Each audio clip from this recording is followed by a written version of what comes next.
તો હવે આપણે વધારે ચર્ચા કરીશું આવતીકાલના બજારની અને આ માટે આપણી સાથે જોડાઈ રહ્યા છે યજ્ઞેશ પટેલ .inના યજ્ઞેશ પટેલ. યજ્ઞેશજી, સ્વાગત છે આપનું CNBC બજાર પર આવતીકાલે શોની અંદર. Good evening. અને જે રીતે આજે આપણે માર્કેટને એક સારી રીતે રિકવર થતા જોયું છે અને જો આપણે નિફ્ટીની વાત કરીએ તો 24,276 ઉપર એનું ક્લોઝિંગ આવતું દેખાયું છે.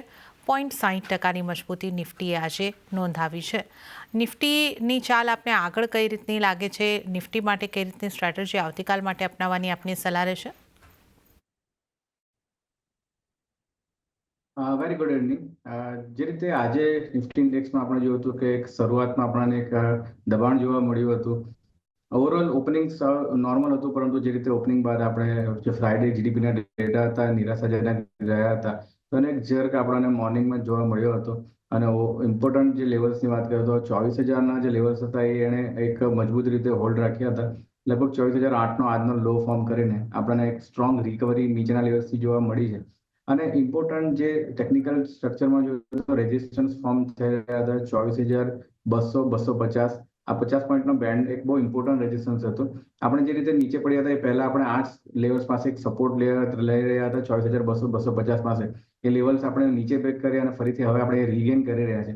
એ દર્શાવી રહ્યું છે કે નિફ્ટીની અંદર હજુ પણ એક અપસાઇડ મોમેન્ટમ, એક સ્ટ્રેન્થ રહેલી છે.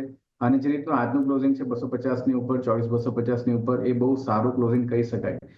ઓવરઓલ આપણે જોઈએ તો ઓપ્શન્સ ડેટા પર પણ નજર નાખીએ તો પુટ ઓપ્શન્સમાં સ્ટ્રોંગલી રાઇટિંગ જોવા મળી રહ્યું છે. 24,000, 24,100 અને 24,200 આ પુટની અંદર એક સ્ટ્રોંગ રાઇટિંગ એડિશન જોવા મળી રહ્યું છે ઓપન ઇન્ટરેસ્ટ દ્વારા. એ એક સપોર્ટ આવનાર ટ્રેડિંગ સેશનમાં આપણને એ લેવલ્સ પર જોવા મળી શકે છે. તો ઓવરઓલ ટેકનિકલ સ્ટ્રક્ચર અને ડેટાને જોતા એવું લાગી રહ્યું છે કે આવતીકાલ માટે નિફ્ટીમાં એક અપસાઇડ મોમેન્ટમ રહી શકે છે. બાઇંગ કરીને ચાલવાની સલાહ છે.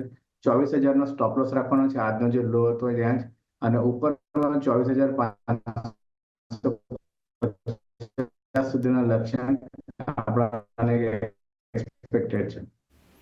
ઓકે, તો નિફ્ટી માટે અહીં આગળથી પોઝિટિવ મોમેન્ટમ કન્ટિન્યુ થતું લાગી રહ્યું છે. ખરીદી તરફ રહેવાની સલાહ બનતી દેખાઈ રહી છે. 24,000નો સ્ટોપ લોસ અને 24,550 સુધીના ટાર્ગેટ માટે તમે અહીં આગળથી ખરીદારી કરીને ચાલો તો નિફ્ટી ઉપર યજ્ઞેશજીની ખરીદારી કરવાની સલાહ બની રહી છે. યજ્ઞેશજી, નિફ્ટીની અંદર સારી રિકવરી હતી, પણ બેંક નિફ્ટીમાં એવું નથી. હલકી પોઝિટિવિટી સાથે આપણે અહીં આગળથી બંધ થયા છે 52,109 પર. તો બેંક નિફ્ટી માટે આપની કઈ રીતની સલાહ રહેશે?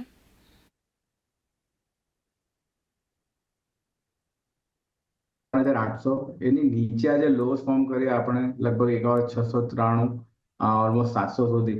પરંતુ એ લેવલ્સને આપણે નીચેની સાઈડ બ્રેકઆઉટ ક્લોઝિંગ બેસિસ પર નથી મળ્યું અને એક સ્ટ્રોંગ રિકવરી જોવા મળી છે. HDFC બેંક જે મેઇન કમ્પોનન્ટ છે એમાં આપણે રિકવરી જોવા મળી. જે રીતે HDFC બેંકમાં આપણને મોમેન્ટમ જોવા મળ્યું છે, બેંક નિફ્ટીને એક ટેકો મળી રહ્યો છે નીચેના લેવલ્સથી. અને HDFC બેંકમાં પણ ઇમ્પોર્ટન્ટ લેવલ્સ રિગેન કર્યા છે લગભગ 1,800ની ઉપર. એક સારા પોઝિટિવ સંકેત છે. તો બેંક નિફ્ટીની અંદર પણ એક પોઝિટિવ અપ્રોચ રાખવો જોઈએ બાઇંગ સાઇડ. 51,850ના સ્ટોપ લોસથી બાઇંગની સલાહ છે. ઉપરમાં 52,650 સુધીના લક્ષ્યાંક આવતા આપણને જોવા મળી શકે છે.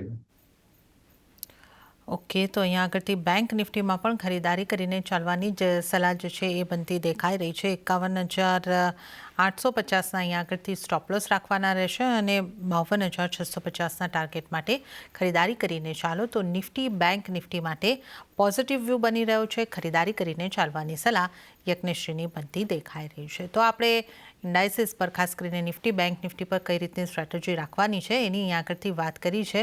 યજ્ઞેશજીની નિફ્ટી બેંક નિફ્ટીની સ્ટ્રેટેજી જાણી છે. અન્ય નિષ્ણાતો કઈ રીતની સલાહ આપી રહ્યા છે એના ઉપર પણ એક વખત નજર કરી લઈશું. તો શેરખાનના જતીન ગેડિયાની નિફ્ટી ઉપર કઈ સ્ટ્રેટેજી છે એની વાત કરી લઈએ.